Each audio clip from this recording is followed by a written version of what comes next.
नमस्कार, insider live देख रहे हैं आप और मैं हूं आपके साथ कोमल। देश के पहले प्रधानमंत्री पंडित जवाहरलाल नेहरू की आज जयंती है। देश आज उनकी 133वीं जयंती मना रहा है। इस मौके पर आज सभी नेहरू को याद करते हुए उन्हें श्रद्धांजलि दे रहे हैं। देश में औद्योगिकीकरण, वैज्ञानिक सोच को बढ़ावा देने समेत कई ऐसे मसले रहे हैं जिसे लेकर नेहरू की हमेशा ही तारीफ की जाती रही है। हालांकि चीन को समझने में असफल रहने और कश्मीर मसले को जटिल बनाने में उनकी गलतियों का भी जिक्र जरूर होता है। स्वतंत्र भारत के पहले प्रधानमंत्री के रूप में उन्होंने जो निर्णय लिए, उनका प्रभाव लंबे समय तक रहा। आज जो परेशानियां देश के सामने हैं, उनमें से अधिकांश पंडित नेहरू के समय की ही है।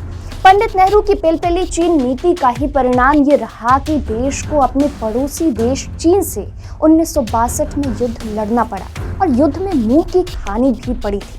चीनी प्रधानमंत्री चाओ एन लाई को गले लगाने और हिंदी चीनी भाई भाई के नेहरू के उदारवादी नारों को धुर्त चीन ने भारत की कमजोरी समझा। उस युद्ध के 60 सालों के बाद आज भी चीन ने हमारे महत्वपूर्ण अक्साई चीन पर अपना कब्जा जमाए रखा है। चीन की तरफ से कब्जाए हुए भारतीय इलाकों के क्षेत्रफल 37,244 वर्ग किलोमीटर है। जितना क्षेत्रफल कश्मीर घाटी का है, उतना ही बड़ा है अक्साई चीन।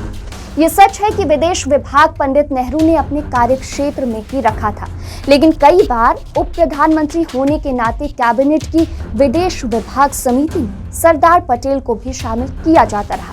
सरदार पटेल की दूरदर्शिता का अगर लाभ उठाया जाता उस समय में, तो आज अनेक वर्तमान समस्याएं जो हो रही हैं, वो कभी होती ही नहीं। पटेल ने 1950 में पंडित नेहरू को एक पत्र लिखा था, जिसमें उन्होंने चीन और उसकी तिब्बत के प्रति नीति से सावधान रहने को कहा था। अपने पत्र में पटेल ने चीन को भावी शत्रु तक कह दिया था, लेकिन नेहरू किसी की सुनते कहाँ थे। कश्मीर का विवाद तो नेहरू के सरासर जिद्दीपन की ही देन रहा है। अगर यहाँ बात करें सिर्फ कश्मीर की, तो जब कश्मीर में महाराजा ने बिना किसी शर्त के अपनी रियासत का भारत में विलय का प्रस्ताव कर दिया था, ऐसे में नेहरू ने उस प्रस्ताव पर शेख अब्दुल्ला की सहमति जरूरी होना क्यों बताया। धारा 370 और अन्य शर्तें तो कश्मीर मुद्दे पर नेहरू और शेख की बैठकों के बाद जोड़ी गई। आजादी के समय भारत में करीब 600 से अधिक रियासतों के विलय के कुछ नियम बनाए गए थे। करीब दर्जन भर रियासतों को छोड़कर सभी का विलय तत्कालीन गृह मंत्री सरदार पटेल की मंशा के अनुसार भारत में हो गया था। कश्मीर रियासत का मामला नेहरू ने अपने पास रख लिया, जबकि ये उनके अधिकार क्षेत्र में आता ही नहीं था। कश्मीर के मामले में प्रधानमंत्री के तौर पर नेहरू के 5 गलत फैसलों ने कश्मीर का मामला और ज्यादा उलझा दिया। कश्मीर पर नेहरू की गलतियों की पूरी श्रृंखला में पहली सबसे बड़ी भूल उनके भाषण से झलकती है, जिसमें उन्होंने कश्मीर को स्पेशल केस बताया था। नेहरू कहते हैं, हमने दोनों यानी महाराजा हरि सिंह और नेशनल कॉन्फ्रेंस को सलाह दी कि कश्मीर एक स्पेशल केस है और यहाँ हड़बड़ी में फैसला लेना उचित नहीं होगा। लेकिन नेहरू चाहते क्या थे? उनके खुद के जवाब से बेहतर और क्या हो सकता है।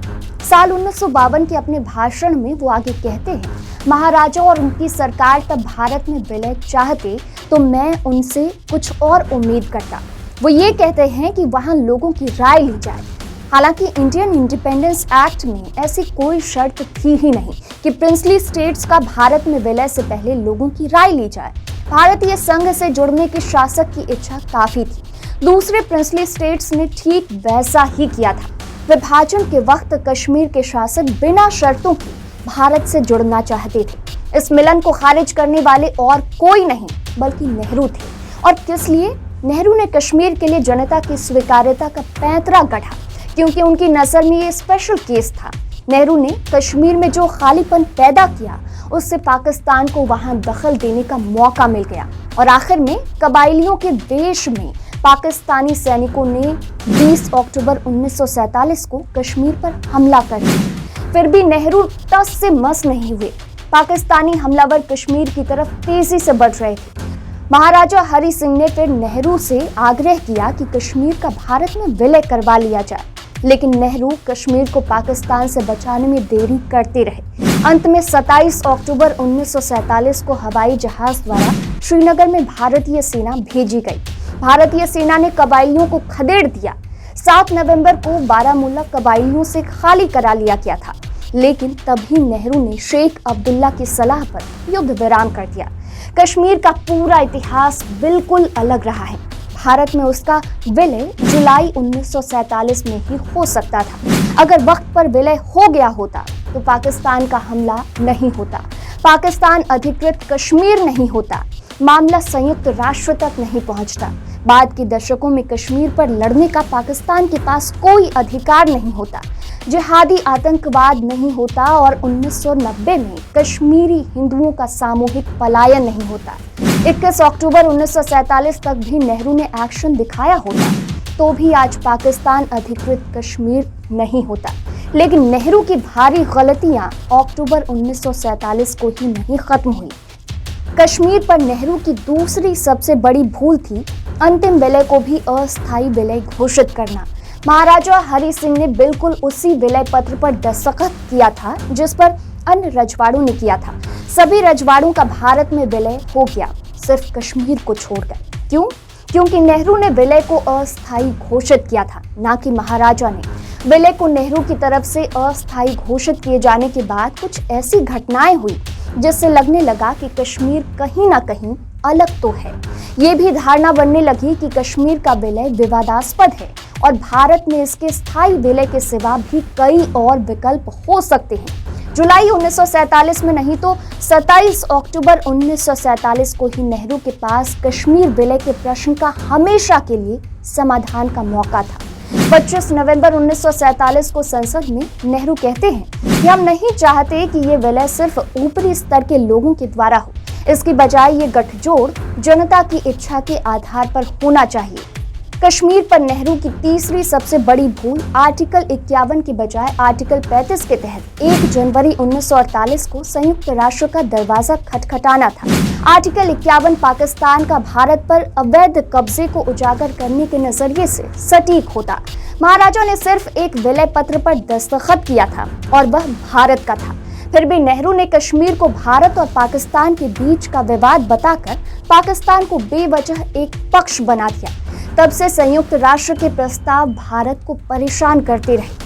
भारत पाकिस्तान पर संयुक्त राष्ट्र आयोग के 13 अगस्त 1948 के प्रस्ताव में 3 शर्तें रखी गई थीं। पहली, युद्ध विराम। दूसरी, पाकिस्तान को अपने सभी सैनिक पीछे हटाने होंगे। और तीसरी, जनमत संग्रह।